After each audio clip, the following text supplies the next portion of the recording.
దేనికి దారితీయబోతోంది?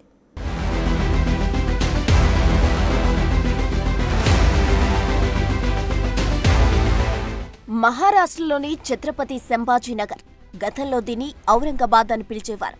అయితే ఇప్పుడు ఇక్కడున్న ఔరంగజేబు సమాధి తొలగింపు అంశం తీవ్రమైన వివాదం రేపుతోంది. దీన్ని త్వరగా తొలగించాలని బజరంగ్ దళ్, విశ్వ హిందూ పరిషత్లు మహారాష్ట్ర ప్రభుత్వాన్ని డిమాండ్ చేస్తున్నాయి. ఈ వివాదం నేపథ్యంలో సమాధి వద్ద భారీ భద్రత కట్టుదిట్టం చేశారు. విశ్వ హిందూ పరిషత్తో పాటు గోవా ప్రాంతీయ మంత్రి గోవింద్ షిండే ఔరంగజేబు సమాధి బానిసత్వానికి చిహ్నంగా అభివర్ణించారు. ఔరంగజేబు ఛత్రపతి సంభాజీ మహారాజ్ను 40 రోజుల పాటు హింసించి చంపాడని ఆరోపించారు. అంత క్రూరమైన పాలకుడి గుర్తులు ఈ ప్రాంతంలో ఎందుకు అలాగే ఉండాలని ప్రశ్నించారు. మరోవైపు క్రూరమైన ఔరంగజేబు అనాగరిక ఆలోచనలు కీర్తించే వారిపైన కూడా కఠినంగా చట్టపరమైన చర్యలు తీసుకుంటామని మహారాష్ట్ర ముఖ్యమంత్రి దేవేంద్ర ఫడ్నవీస్ ఓ కార్యక్రమంలో ఆరటం పెద్ద చర్చకు దారితీసింది. ఈ మాట తర్వాత మహారాష్ట్ర అంతా హిందూ సంస్థలు భారీ నిరసనలకు పిలుపునిచ్చాయి. మార్చి 17న బజరంగ్ దళ్, విశ్వ హిందూ పరిషత్ సంస్థ కార్యకర్తలు ఔరంగజేబు సమాధిని తొలగించాలని డిమాండ్ చేస్తూ మహారాష్ట్ర అంతా నిరసనలు నిర్వహించాయి. ఈ సమావేశంలో మొఘల్ ఆక్రమణదారుల దిష్టిబొమ్మలు కూడా దహనం చేశారు. నాగ్పూర్లో కూడా ఛత్రపతి శివాజీ మహారాజ్ విగ్రహం ముందు బజరంగ్ దళ్ కార్యకర్తలు నిరసన తెలిపారు. ఈ మధ్యలో తెలంగాణలోని గోషమాలకు చెందిన బీజేపీ ఎమ్మెల్యే, హిందూ నేత టి రాజాసింగ్ కూడా సమాధిని తొలగించాలని డిమాండ్ చేశారు. తాను వీహెచ్పీ, బజరంగ్ దళ్ డిమాండ్లకు మద్దతిస్తున్నట్టు ప్రకటించారు. అంతకుముందు మార్చి 15న రాజాసింగ్ కేంద్ర మంత్రి గజేంద్ర సింగ్ షెకావత్ కు దీనికి సంబంధించి ఓ లేఖ కూడా రాశారు. ఛత్రపతి సంభాజీ నగర్ జిల్లాలో ఉన్న మొఘల్ చక్రవర్తి ఔరంగజేబు సమాధి నిర్వహణ కోసం భారత పురావస్తు సర్వేకు కేటాయించిన ఖర్చు వివరాలు కోరారు. ఈ లేఖలో సమాధి నిర్వహణ, భద్రత, ఇతర సంబంధిత ఖర్చులతో సహా గత సంవత్సరాల్లో చేసిన అన్ని ఖర్చుల వివరాలు వర్గీకరించమని అభ్యర్థించారు.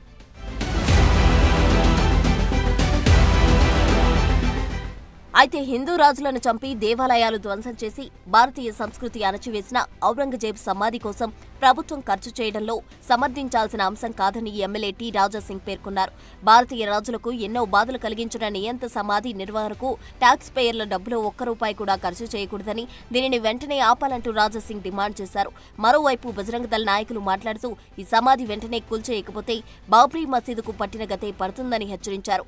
ఔరంగజేబు సమాధి వద్ద ప్రార్థనలు జరుగుతున్నాయని, సంభాజీ హంతకుడి సమాధి నిర్మాణం జరుగుతోందని, అటువంటి సమాధుల వద్ద ప్రార్థనలు చేస్తే సమాజం కూడా అలాగే మారిపోతుందని అన్నారు. విశ్వ హిందూ పరిషత్, బజరంగ దళ్ ఆ సమాధిని తొలగించే వరకు పోరాటం ఆపనని తెలిపారు. ఇక హిందూ సమాజం తన ఉనికి కోసం నిరసన తెలిపితే ఏం జరుగుతుందో ఇప్పటికే రుజువైందని, అయోధ్యలో బాబ్రీ నిర్మాణం తొలగించడానికి ఏం జరిగిందో అందరం చూశామని, ప్రభుత్వం సమాధి తొలగించకపోతే మేము కరసేవే చేయాల్సి వస్తుందని అన్నారు. అయితే మహారాష్ట్రలో ప్రతిపక్షంగా ఉన్న శివసేన ఉద్ధవ్ వర్గ నేత సంజయ్ రౌత్ సమాధి వివాదంపై బీజేపీ నాయకులపై మండిపడ్డారు. ఔరంగజేబు సమాధి మరాఠాల దైవ సాహసాలకు ఓ స్మారక చిహ్నమని గుర్తు చేశారు. శివాజీ మహారాజ్ మరాఠా సైనికులు ఆక్రమణదారులతో ఎలా పోరాడారో ఇది రాబోయే తరాలకు తెలియజేస్తుందన్నారు. మరోవైపు కాంగ్రెస్ కూడా దీనిపై స్పందించింది. సమాధి తొలగించడం ద్వారా బీజేపీ సాధించేది ఏంటని ప్రశ్నించారు. బజరంగ్ దళ్, బీహెచ్పీకి ఏమీ పని లేదని, మహారాష్ట్ర ప్రజలు ప్రశాంతంగా జీవించడం వారికి ఇష్టం లేదని అన్నారు. వీళ్లంతా కలిసి రాష్ట్రంలో అభివృద్ధి అడ్డుకోవాలని చూస్తున్నారని మండిపడ్డారు. ఔరంగజేబు ఇక్కడ 27 సంవత్సరాలు నివసించాడని, అయినా రాష్ట్రాన్ని ఏమీ చేయలేకపోయాడని, ఇప్పుడు ఆయన సమాధి తొలగించిన తర్వాత వీహెచ్పీకి, బజరంగ్ దళ్ కు ఏమొస్తుందని ప్రశ్నించారు.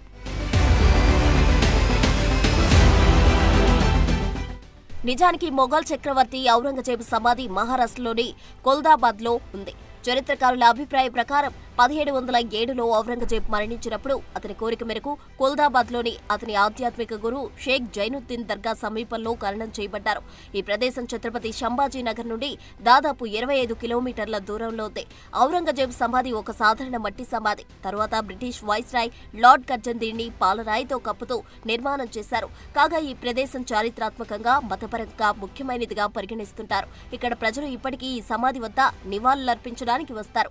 అయితే ప్రస్తుతం వివాదం తర్వాత ఔరంగజేబు సమాధి వద్ద పోలీసులు కట్టుదిట్టమైన భద్రతా ఏర్పాట్లు చేశారు.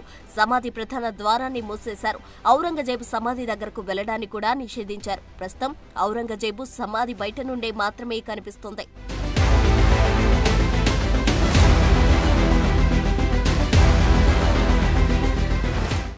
భారతీయులకు మనోభావాలు చాలా ఎక్కువ. అందుకే సినిమా తెరల్లో ఉన్న కంటెంట్తో కూడా మన అభిప్రాయాలపై భారీ ప్రభావాన్ని చూపిస్తుంది. అయితే ఇంత సున్నితమైన వాళ్ళు చరిత్రను పుస్తకాల్లో కాకుండా సినిమాల్లో ఎందుకు చూస్తున్నారని కాంగ్రెస్ నేతలు అంటున్నారు. నిజానికి ఈ వివాదం కూడా ఒక సినిమాతోనే మొదలైంది. దానిపై స్పందించినందుకు ఒక ఎమ్మెల్యేని కూడా అసెంబ్లీ సెషన్ నుండి సస్పెండ్ చేశారు. ఏకంగా యూపీ ముఖ్యమంత్రి సైతం ఆ ఎమ్మెల్యేకి పెద్ద వార్నింగ్ ఇచ్చారు. ఇక ప్రతిపక్షాలు ఏమంటే మాకేంటి, ఈ సమాధిని ఇప్పటి వరకు రక్షించి తప్పు చేశారంటూ మహారాష్ట్ర సీఎం కూడా అనేశారు. మరిప్పుడు ఏం జరగబోతోంది?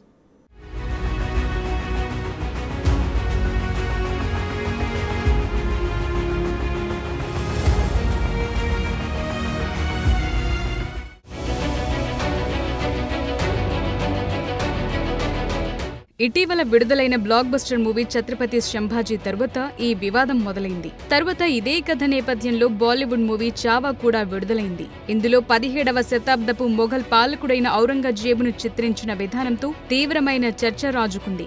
అసలే భారతదేశంలో హిందుత్వ వ్యవస్థలు మొఘలులను ఆక్రమణదారులుగా పరిగణిస్తుంటారు. ఈ నేపథ్యంలో ఔరంగజేబును క్రూరమైన ముస్లిం పాలకుడిగా సినిమాలో చిత్రీకరించారు. ఈ క్రమంలో మార్చి 3, 2025న Samajwadi party MLA Abu Asim Azmi assembly సెషన్లో మాట్లాడుతూ ఔరంగజేబు గురించి తప్పుడు చరిత్ర చూపిస్తున్నారని అనటంతో హిందూ సంఘాలు ఆగ్రహం వ్యక్తం చేశాయి. ఔరంగజేబు చాలా దేవాలయాలను నిర్మించారని, సినిమాలో చూపించినంత క్రూరమైన నాయకుడు కాదు అని అజ్మీ పేర్కొన్నారు. అలాగే ఛత్రపతి సంభాజీ మహారాజ్ ఔరంగజేబుకు మధ్య జరిగిన యుద్ధం రాజ్య పరిపాలన, సంపద కోసం జరిగిన యుద్ధమని, మతపరమైంది కాదని, ఆ యుద్ధం హిందువులు ముస్లింల గురించని ఎవరైనా చెప్తే నేను దాన్ని నమ్మను అని ఎమ్మెల్యే అజ్మీ అభిప్రాయపడ్డారు. అయితే ఎమ్మెల్యే అజ్మీ మాటలపై తీవ్ర విమర్శలు రావటంతో మార్చి 4, 2025న తన మాటలు వక్రీకరించబడ్డాయని, ఆ ప్రకటనను వెనక్కు తీసుకుంటున్నానంటూ అజ్మీ ప్రకటించారు. చరిత్రకారులు, రచయితలు రాసిన వాటిని మాత్రమే చెప్పానని, ఛత్రపతి శివాజీ మహారాజ్, సంభాజీ మహారాజ్ లేదా మరే ఇతర గొప్ప వ్యక్తి గురించి ఎలాంటి అవమానకరమైన వ్యాఖ్యలు చేయలేదంటూ అజ్మీ వివరణ ఇచ్చుకున్నారు. అయితే మహారాష్ట్ర సమాజ్వాదీ పార్టీ ఎమ్మెల్యే అబు అజ్మీ ఔరంగజేబును ప్రశంసిస్తూ చేసిన వ్యాఖ్యల కారణంగా ఆయన మార్చి 26 వరకు రాష్ట్ర అసెంబ్లీ నుండి సస్పెండ్ చేశారు. ప్రజల మనోభావాలను దెబ్బతీశారనే ఆరోపణలతో అజ్మీపై పలు చోట్ల ఎఫ్ఐఆర్లు నమోదయ్యాయి. మరోవైపు యూపీ బడ్జెట్ సమావేశాల చివరి రోజున సీఎం యోగి శాసన మండలిలో అబు అజ్మీ ప్రకటనను ప్రస్తావించారు. సీఎం యోగి మాట్లాడుతూ భారతదేశ విశ్వాసాన్ని తుంగలో తొక్కే వ్యక్తిని కీర్తించే సభ్యుని సమాజ్వాదీ పార్టీ నుండి బహిష్కరించాలని డిమాండ్ చేశారు. అబు అజ్మీని ఇక్కడకు పిలవాలని, అలాంటి వారికి ట్రీట్మెంట్ ఇవ్వటంలో ఉత్తరప్రదేశ్ ఆలస్యం చేయదని వ్యాఖ్యానించారు. అయితే ఈ వివాదం తరువాత మరాఠా రాజు ఛత్రపతి శివాజీ మహారాజ్ ప్రత్యక్ష వారసుడు సతారా ఎంపీ ఉదయన్ రాజే భోస్లే తాజా నిరసనల్లో పాల్గొన్నారు. ఇక్కడ సమాధి అవసరం లేదని, ఒక జేసీబీతో దాన్ని కూల్చివేయాలని అన్నారు. ఔరంగజేబు ఒక దొంగని, దోపిడీదారంటూ వ్యాఖ్యానించారు. బీజేపీ మరో నేత నవనీత్ రాణా కూడా స్పందించారు. ఔరంగజేబును నిరంకుశుడిగా చిత్రీకరించిన చావా చిత్రం చూడమని అజ్మీని కోరారు. అయితే ఈ సమస్య మతం గురించి కాదని భోసలే వెంటనే స్పష్టం చేశారు. శివాజీ మహారాజ్ సామ్రాజ్యంలో చాలా మంది ముస్లిం సైనికులు, నిర్వాహకులు ఉండేవారని ఆయన తెలిపారు. అయినప్పటికీ ఈ వివాదం చాలా స్పష్టంగా మతపరమైన వివాదానికి కేంద్రంగా మారింది. చివరికి మొఘల్ చక్రవర్తి ఔరంగజేబు సమాధిని తొలగించాలనే పిలుపును మహారాష్ట్ర ముఖ్యమంత్రి దేవేంద్ర ఫడ్నవీస్ కూడా సమర్థించేదాకా వచ్చింది.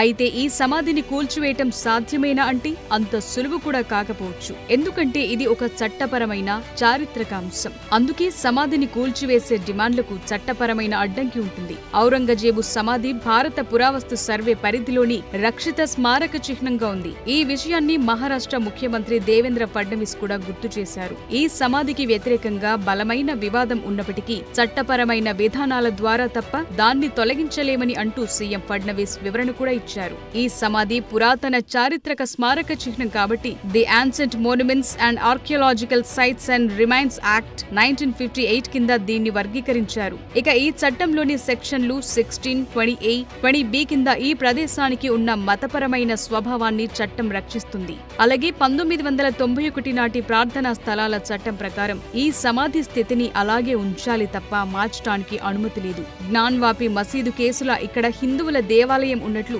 ఇప్పటికీ ఎలాంటి ఆధారం లేదు. కాబట్టి సమాధిని కూల్చివేయటం, దానిలో మార్పులు చేయటం చట్ట ఉల్లంఘనగా పరిగణిస్తారని ఒక వర్గం చెప్తోంది.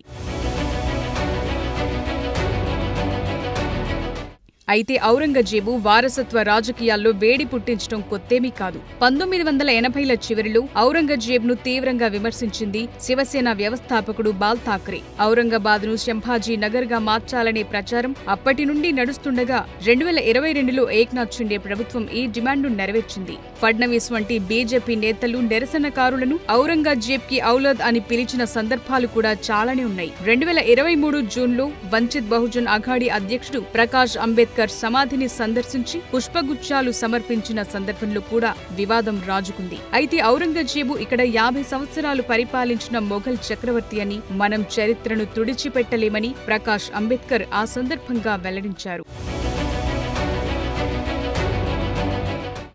ఇక కాంగ్రెస్ జాతీయ అధికార ప్రతినిధి అతుల్ లోండే పాటిల్ ప్రస్తుత పరిస్థితిపై తీవ్రంగా స్పందించారు. మహారాష్ట్రలో పరిస్థితి ఉద్రిక్తంగా ఉందని, రైతులు విద్యుత్, నీరు అందక ఆత్మహత్యలు చేసుకుంటున్నారని, నిరుద్యోగం పెరిగిందని, ఈ సమస్యలన్నింటినీ దాచిపెట్టడానికే అధికార బీజేపీ పార్టీ హిందువులు, ముస్లింల మధ్య కొత్త సమస్యలను తెరపైకి తెస్తోందని అన్నారు. మరోవైపు ఔరంగాబాద్లో ఔరంగజేబు సమాధిని బద్దలు కొట్టాలనే డిమాండ్పై ఉత్తరప్రదేశ్ సంభల్కు చెందిన శ్రీ కల్కి ట్రస్ట్ వ్యవస్థాపకుడు ఆచార్య ప్రమోద్ కృష్ణ మాట్లాడుతూ, భారతీయ సనాతన ధర్మం శత్రువు సమాధిని కూడా బద్దలు కొట్టడానికి అనుమతించదని పేర్కొన్నారు. భారతీయ సంస్కృతి, సంప్రదాయాలు మరియు నాగరికత చనిపోయిన వారితో పోరాడటానికి సంబంధించినవి కాదని, ఈ పని బంగ్లాదేశీయులు, తాలిబానీలు చేస్తారని అన్నారు. ప్రభుత్వాలు తమ స్వార్థం కోసం హిందువులు, ముస్లింల మధ్య దూరాలను సృష్టిస్తున్నాయని అన్నారు.